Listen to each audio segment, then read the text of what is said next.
You are exhausted, not entertained, and still moving one finger across a screen the size of a depressed sandwich. Nothing is forcing this to happen. No lock, no rope, no tiny guard saying, "Sir, the next post is mandatory." The phone is small, the movement is smaller. A thumb travels a few centimeters, and somehow another piece of your attention disappears into the rectangle. Stopping is technically available every second, which makes the whole thing more suspicious, not less, because you are not making one big decision to stay. You are buying one more second, then one more second, then one more second. Like attention has a terrible subscription plan. So the obvious explanation is simple. Maybe the screen is just full of good stuff. Reasonable. Also wrong, faster than it sounds. Inside the feed, attention does not arrive as one giant bill. It arrives as tiny little charges that feel too small to dispute.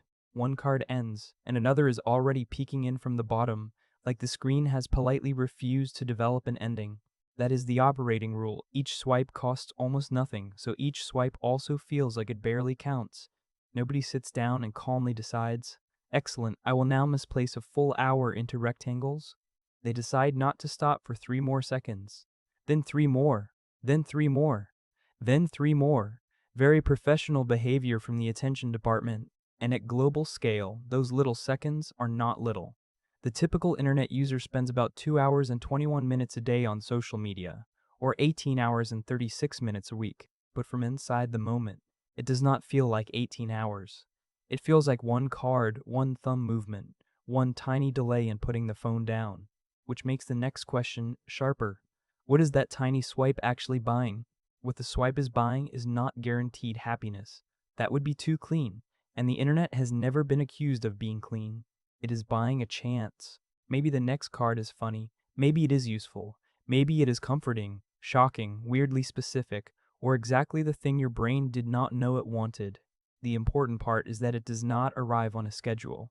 Rewards that show up unpredictably can make behavior stubborn, because the next action might be the one that pays out. The term is variable ratio reinforcement. The idea is simple. You keep pulling the tiny lever because sometimes the tiny lever coughs up a treat. Not every card has to be good. In fact, that would make the machine less mysterious, because then the explanation would just be, people like nice things. Stunning discovery. Alert the rectangles. The stronger loop is built from maybe. One swipe is not a promise. It is a question mark with a thumb gesture attached. And when a good post finally does land, it does more than entertain you. It proves the feed can still pay out. That sounds like the answer. But it only explains the good cards, and the feed has a much stranger talent than that.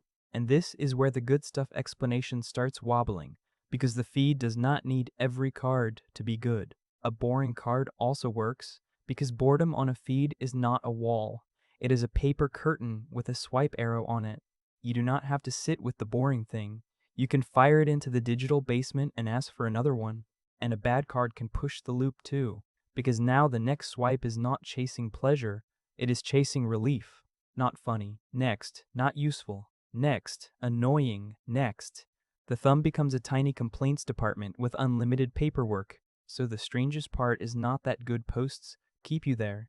It is that almost no post has enough authority to become the ending, which means the real trick is not only what the screen gives you, but what it quietly removes. What the screen quietly removes is the tiny pause where stopping used to have a chance to speak. Before infinite scroll, there was often a little gate, a button, a page break, a moment where the internet had to ask, "Would you like more rectangles?"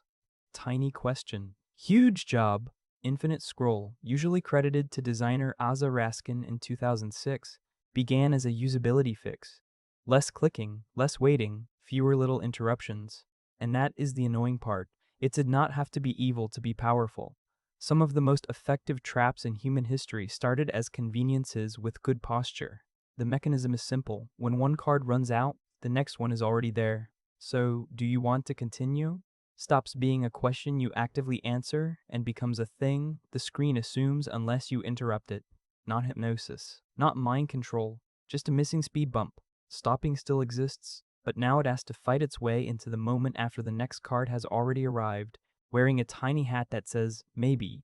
And once the feed removes the page break, the question gets stranger.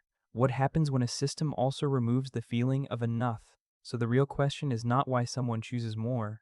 The real question is what happens when the normal signs of enough quietly disappear. There is a useful, extremely rude experiment for this. In 2005, researchers used self-refilling soup bowls, and people eating from them consumed 73% more soup than people with normal bowls. Not because the soup became magical. It was still soup, bravely continuing to be wet lunch. The point was the cue. A normal bowl gets lower. It gives your brain evidence that something is ending. A bottomless bowl removes that evidence, and suddenly, how much have I had? Becomes harder to answer from inside the moment. A feed is not soup. Important scientific announcement: you should not season your phone. But the structure is familiar. When the bottom disappears, stopping has less to grab onto. That is the midpoint. Scrolling is not hard to stop because every post is good. It is hard to stop because the next one might be. And once that makes sense, the next design move is almost obvious. Do not just remove the ending.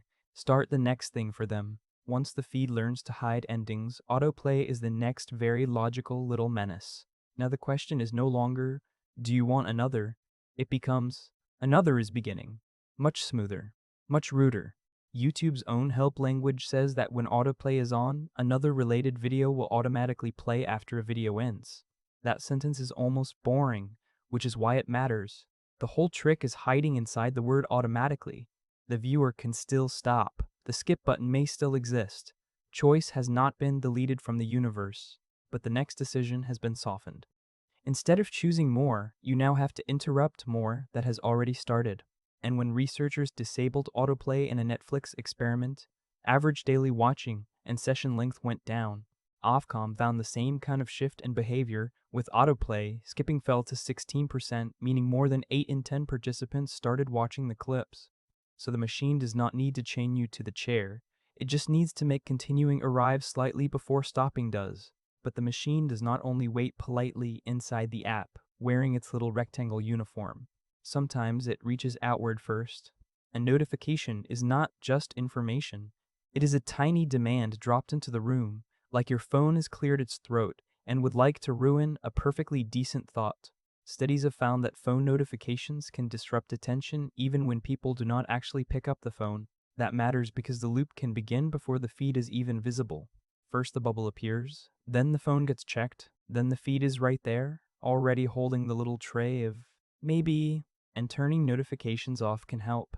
In a 24-hour do not disturb study, people felt less distracted and more productive. But the trade-off is real. Some also felt anxious or less socially connected because humans are not machines, and apparently we notice when the village stops buzzing. But that buzzing village leaves an uglier question. Why keep scrolling after the reward has clearly left the building? Because scrolling is not always a search for joy. Sometimes it is a search for not bored. That is a very different contract. Happiness is optional. Relief will do. Terrible product copy, surprisingly strong machine. Across 7 experiments with 1,223 participants, researchers found that digital switching between or within online videos increased boredom instead of relieving it. It also reduced satisfaction, attention, and meaning, which is a very efficient way to turn "I need a break" into "why am I still here?" The person keeps switching because each next clip promises a cleaner feeling than the current one. But the switching itself can make attention more fragmented, so the cure keeps sneaking into the symptoms, wearing a fake mustache. Researchers have also described normative dissociation during social media use, an absorbed state where self-awareness and sense of agency can feel reduced. The term sounds technical. The idea is simple. You look up, and the session has been driving for a while without asking much from the driver. Not because you were delighted the whole time.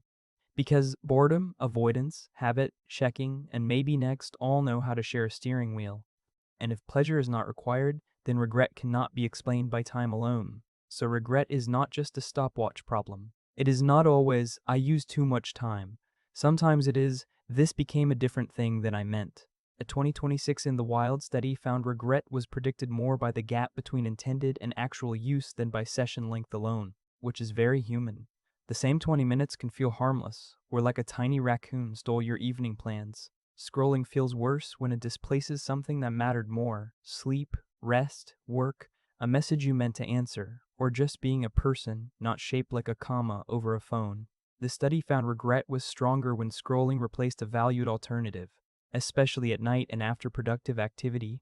Because at night, the missing thing is easier to see.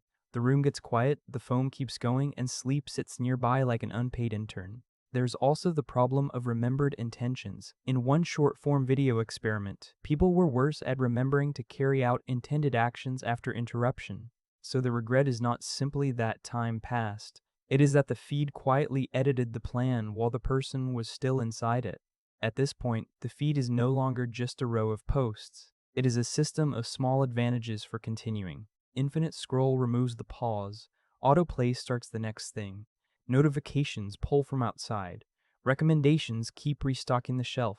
No single part has to look dramatic. That is the trick.